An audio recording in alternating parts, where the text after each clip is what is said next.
Thank you. These were terrific, and I'm sure that many of you have comments, questions, reactions, thoughts, and the schedule for the day and tomorrow has been set up so that we have plenty of time for discussion.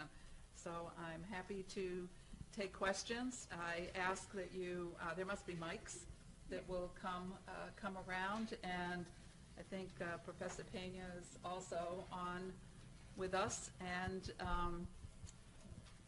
please give your name and affiliation when you, and if you raise your hands, the mics will come to you, I think. I think it's interesting to know, did you have something? Oh, okay. I think it's interesting to note that all three of the papers raise interesting and important information about the importance of other variables and other data items. Those of us who are researchers always want more. We want more in PIAAC, and we want more research and more money to do all of that. But some of the institutional variables and some of the unobservables, such as the non-cognitive, all three raised comments about that.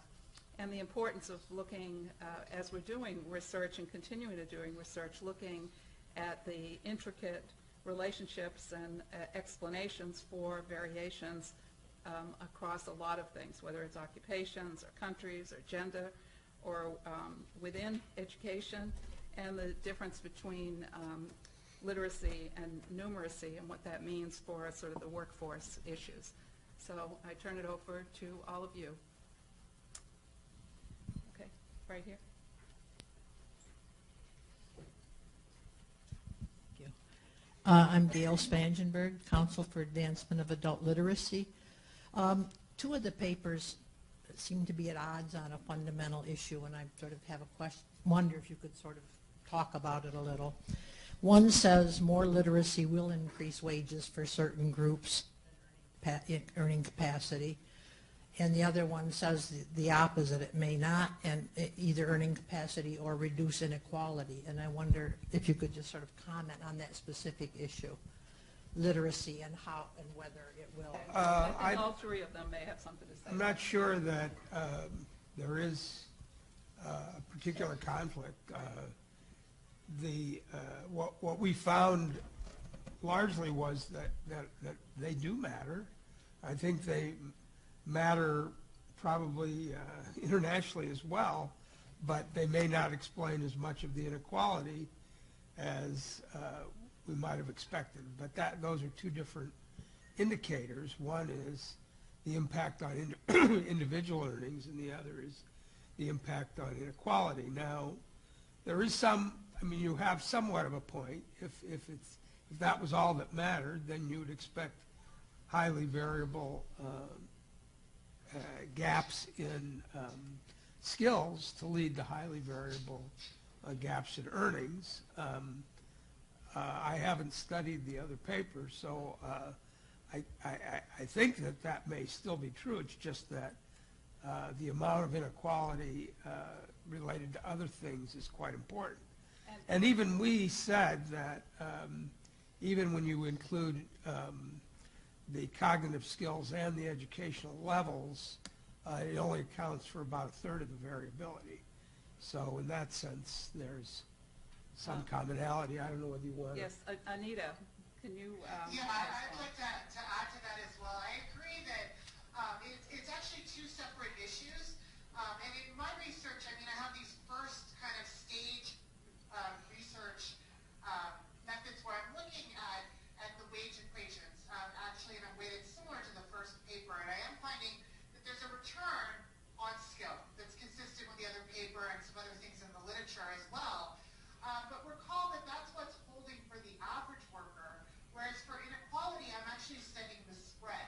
So I'm thinking about the standard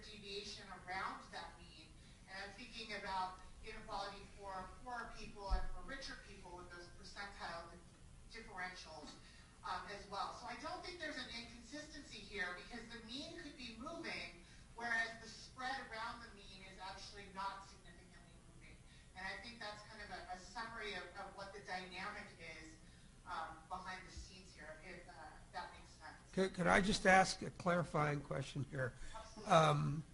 So you mentioned that a large part of the variability across countries in earnings inequality is due to sort of unexplained factors.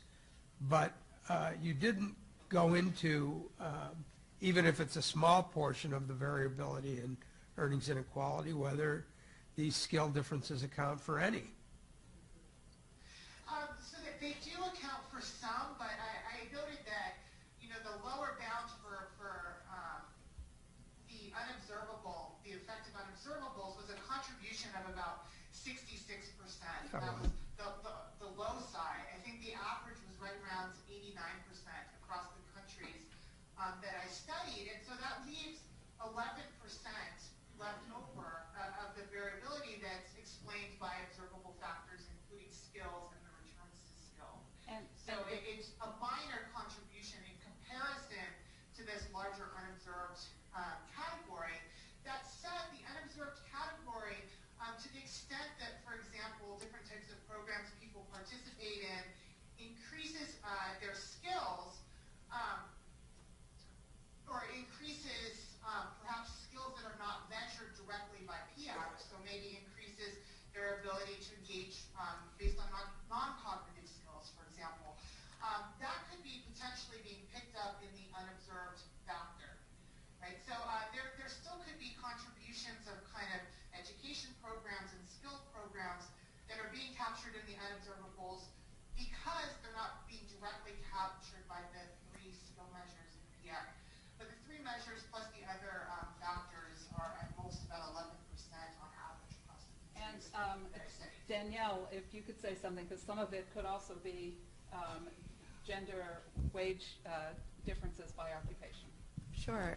So, I mean, I didn't really look at wage differences in my paper per se, but certainly there's been a large body of research focusing on the relationship between proficiency and gender stratification by occupation.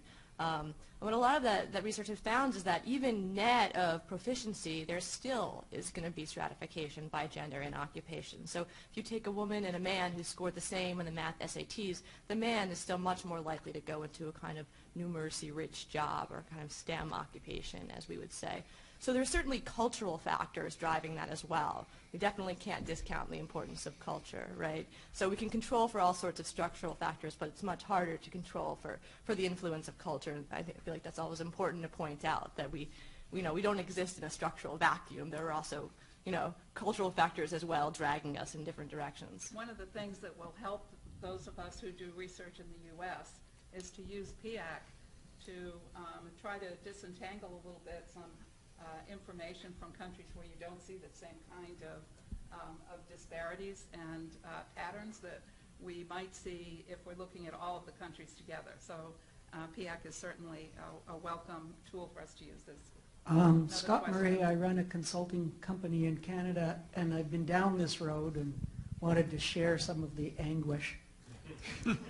What we've learned is... I'm not sure which road he's talking about. Well, trying to explain both productivity and inequality and wage differentials, and what we know from what we've done is you need to control for the demand of the actual occupation at a very detailed level. That's the first thing, and that gets you partway to solving some of the issues. But what we know now is that employers differ greatly, even using the same occupations in their behavior. Some create good jobs, some create bad. And it isn't until you get those measures of whether they're creating dumb jobs and competing on price or creating skill-rich jobs that you actually get down to the bottom of this. And so we're seeing in those dumb job ones massive skill loss using longitudinal data that is even more troubling than the relationships you're looking at. And so one of the things we've done in Canada, we actually ran a very elaborate and extraordinarily expensive randomized control trial working in the bottom end of the skill and wage distribution, measuring the impact of skill gain on productivity and outcomes at the firm and individual level. And magically, from that gold-plated study, you get 125% annual rates of return on investment. And there can be no argument about causality in such a such a study. So the effects are real. but To the they're- worker or to the firm? To both. You mean the combined? Well, we were able to estimate them independently because it was a two-level randomized controlled trial. Firms randomized and then workers within firms randomized. And so there's a little bit of contamination effect at the, inside the firms. But the effects are real and much more defensible than looking at aggregates. Great. And just one other small thing, the skill use measures you use, Danielle, they're available in 94 and 2003, exactly the same, so you can do a trend analysis on how women's use of numeracy has changed over time. Thanks. Great. Other Yeah. comments, reactions? Yes. Yeah, hi. This is Mary Alice McCarthy from New America. And I sort of want to build on a point that Evelyn brought up and that Demetra, you just brought up, which is somebody who focuses on policy and policy development. This idea that over 60% of the variability or 60% of inequality is explained by unobservables is kind of terrifying because it's sort of like what is out there and how do you think about policy when so much is being affected by things that are unobservable. So I wanted to ask the panelists, and particularly Anita, a question sort of in terms of if our goal from a policy standpoint is that we want there to be a return on skills, in a meritocratic society like our own, we want skills to pay. And we have a lot of policies that are organized around that basic precept. Understanding what is interfering with making skills pay is very important for policy. Thinking about these unobservables and in particularly these institutional factors, and here I presume we're thinking about labor market institutions, I just wonder if the panelists could sort of walk us through a little bit. Is it possible to know, is it possible to make these unobservables observable? What's knowable here? What does it look like to make them knowable? How do cross-national comparisons help us identify those and start being able to talk about them as things that interfere with the relationship between skills and So we can make better policy. yes, Anita, exactly. reaction to that? So the first thing, I think maybe there's a misconception about what I was saying in the paper. I was not saying that skill does not pay. I was saying that, for an individual who has skill, there would be a return to that skill. It's just not something that's greatly affecting the distribution of pay in a more aggregate sense. But in terms of some of these unobservables, so the Hanishek paper that I was citing pulled some data from the OECD data portal, where presumably these indicators are comparable, at least to some extent, across countries. And they pulled things like union density and public sector employment, and then they had some protection index for workers and things that have to do with minimum wage legislation and product market regulation. And so those are the particular types of policies that I think in kind of a next step, it would be useful and there would be value added to including those directly into a model, controlling from them precisely to try to see if any of those are the particular drivers of the unobservable component. Other Yeah, I mean, I thought that the 33% was pretty good, actually. Especially given the number of variables that we don't have in there, region, city size, and so on. But more fundamentally, as has been mentioned, wages are really an interaction of supply and demand. And as our friend from Canada points out, the nature of the demand structure is very relevant to the wages and the wage returns, and the level of capital, for example, the level of technological change. We wouldn't expect, these competency measures to explain everything. And as we said before, cognitive skills and occupational skills are really quite important.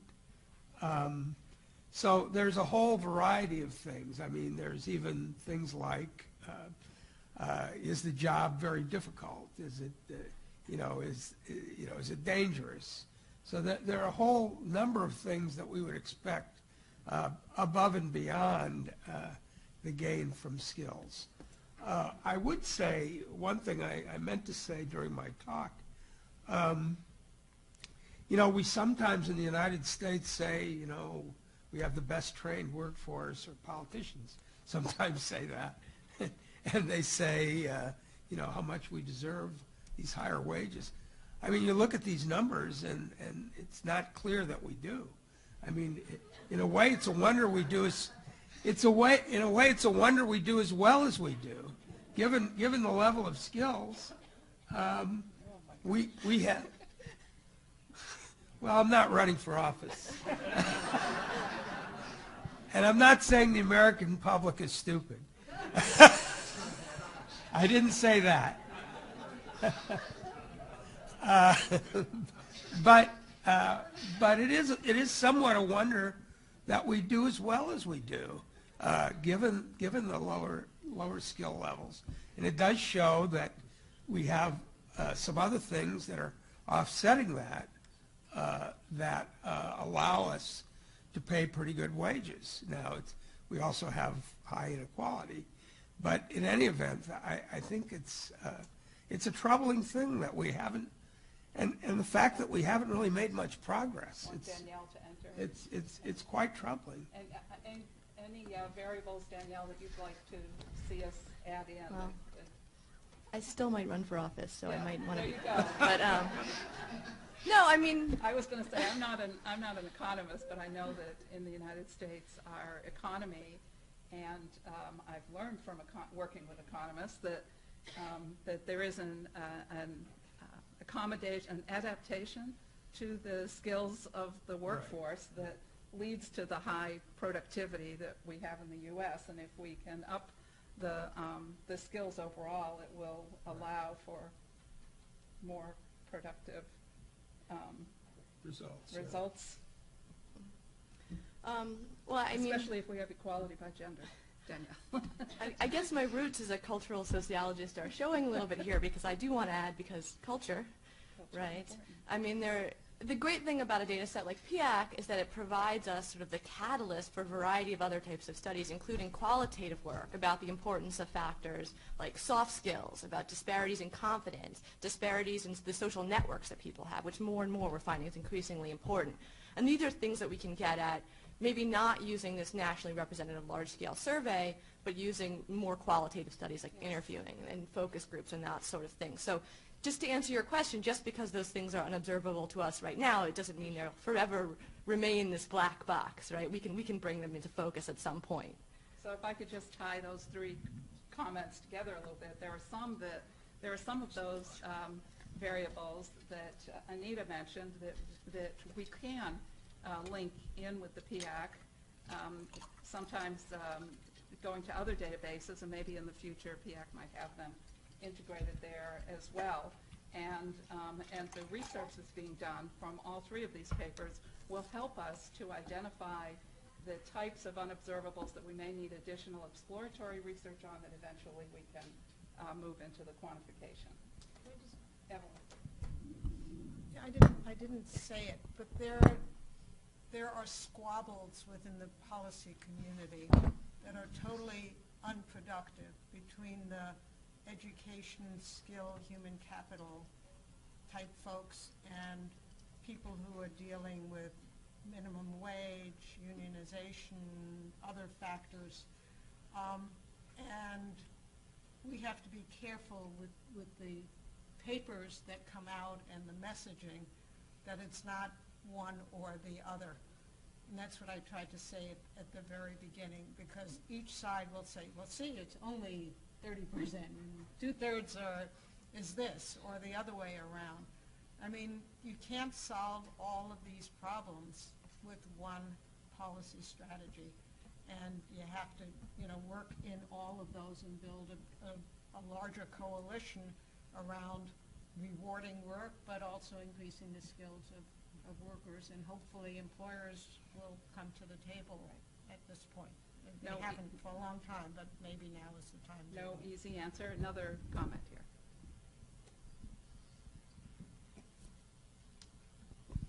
Okay, I'm Anke Groth-Lüschen from Hamburg University. I'm professor for lifelong learning. I would like to thank you, Danielle, especially for your presentation because I found it very sharp and clear. And I realized that you mentioned a couple of countries that perform a bit differently than others in terms of numeracy at work and gender issues with regard to STEM. Did I get it right that there has been an accumulation of Poland, the Czech Republic, and Slovakia? Because I grew up pretty close to the Berlin Wall, and there is an issue in gender equity, especially for the technical, the academic professions. Let's say our Chancellor, Angela Merkel, holds a PhD in physics, not in literature or whatever, but in physics. And many women in post-Soviet countries, or during the Soviet era, preferred academic careers in technical, or what you call STEM areas, than that they do, like as they do today. And we usually split the subpopulation. We split it by generation, and to grasp those who were socialized under the Soviet era and were more likely to end up in STEM professions than those who grew up later and end up like the Western Germans in the typical female professions. Very good. Daniel? Any reaction? But thank you, that was very helpful. I mean, I think also I sort of had a question for Danielle as well, which is her reaction or her suggestions for thinking about STEM occupations. Is your research suggesting that we need to either broaden the definition of STEM or use something else in addition to STEM to identify the jobs that do have high numeracy focus, and then what would you say the policy implication of that might be?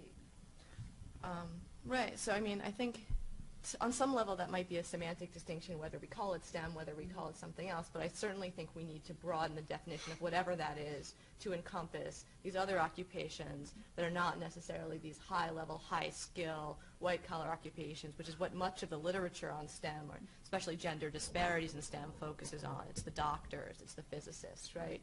But my paper shows that much of the action is really happening in these kind of more blue-collar or careers that require lower levels of education.